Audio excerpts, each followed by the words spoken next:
स्वाभाविक है कि जहाँ पर आप चुनाव लड़िएगा वहाँ घूमिएगा। हम लोग तो 3 बरस से घूम रहे हैं। लालू को वोट देने के परिपाटी से ऊपर उठिए और एक बेहतर व्यक्ति का चुनाव कीजिए। भाजपा के अहंकार को तोड़ना चाहते हैं तो इस बार लोग बदलाव के लिए वोट दे सकते हैं। सम्राट सरकार और प्रशांत किशोर में लड़ाई है सीधी। बिहार की राजनीति में अब लड़ाई सिर्फ सीट की नहीं बल्कि सियासी वर्चस्व की बताई जा रही है। बांकीपुर उपचुनाव को लेकर जन स्वराज के संस्थापक प्रशांत किशोर ने ऐसा दावा किया है जिसने चुनावी मुकाबले को और दिलचस्प बना दिया है। प्रशांत किशोर का कहना है कि ये चुनाव किसी पार्टी, जाति या धर्म का नहीं बल्कि सीधे सम्राट चौधरी बनाम प्रशांत किशोर की लड़ाई है। इतना ही नहीं, उन्होंने जनता से बीजेपी के अहंकार को तोड़ने की अपील भी की है। आखिर पीके के इस बयान के क्या मायने हैं और क्यों बांकीपुर की लड़ाई पूरे बिहार की राजनीति का केंद्र बनती जा रही है, आइए समझते हैं। बांकीपुर की सड़कों पर लोगों से मुलाकात के दौरान उन्होंने कहा कि पिछले 3 साल से वे लगातार बिहार के गांव-गांव घूम रहे हैं और अब वक्त आ गया है कि जनता सिर्फ उनके साथ चलने या तस्वीर खिंचवाने तक सीमित न रहे बल्कि मतदान के दिन बदलाव के लिए वोट भी करे।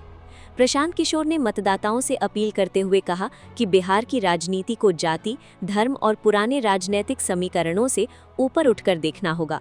उनके मुताबिक अगर लोग भाजपा का घमंड तोड़ना चाहते हैं और सम्राट चौधरी के नेतृत्व वाली सरकार को चुनौती देना चाहते हैं तो उन्हें इस बार अलग फैसला लेना होगा। सबसे बड़ा दावा उन्होंने तब किया जब कहा कि बांकीपुर का चुनाव सीधे बीजेपी और जन स्वराज के बीच नहीं बल्कि सम्राट चौधरी बनाम प्रशांत किशोर की लड़ाई है। यानी उन्होंने इस उपचुनाव को अपनी राजनीतिक साख से जोड़ दिया है।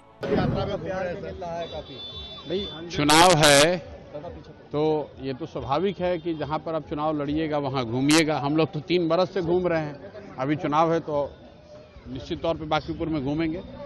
घूम कर देख रहे हैं, लोगों से मिल रहे हैं, उनको बता रहे हैं कि बिहार को बदलने के लिए एक बार जाति धर्म लालू के डर से भाजपा और भाजपा के डर से लालू के डर लालू को वोट देने के परिपाटी से ऊपर उठिए और एक बेहतर व्यक्ति का चुनाव कीजिए। लेकिन लोग जन सैलाब आपके साथ घूम रहे हैं। भाई जन सैलाब घूमने में और चुनाव जीतने में दोनों में फ़र्क है। जन सैलाब तो मेरे साथ 3 साल से घूम रहा है, लेकिन ज़रूरत इस बात की है कि लोग सिर्फ घूमे नहीं, लोग सिर्फ फ़ोटो न खिंचाएं, वोट के दिन जाकर सही तरीके से मतदान करें। और 35 साल से जो भाजपा का यहाँ राज बना हुआ है और उसको अगर लोग बदलना चाहते हैं, सम्राट चौधरी के राज को बदलना चाहते हैं, भाजपा के अहंकार को तोड़ना चाहते हैं तो इस बार लोग बदलाव के लिए वोट दे सकते हैं। सारे पहलवान मैदान में आ गए हैं, क्या लगता है टक्कर किससे होगी आपकी? भाजपा से है। सम्राट सरकार और प्रशांत किशोर में लड़ाई है सीधी। दावे बड़े-बड़े कर रहे हैं सर, उधर से भी लोग। दावा करने के लिए तो कोई भी कर ही सकता है। हम लोग तो कोई दावा नहीं कर रहे हैं। मैं जहां तक समझता हूं लड़ाई सीधे तौर पर सम्राट सरकार में और प्रशांत किशोर में है।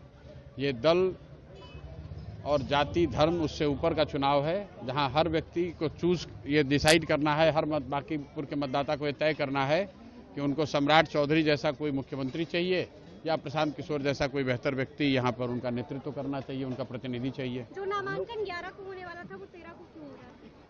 नहीं, वो 13 को इसलिए हो रहा है कि ये 11 तारीख को सेकंड सैटरडे है और उस दिन छुट्टी है। Subscribe to One India and never miss an update. Download the One India app now.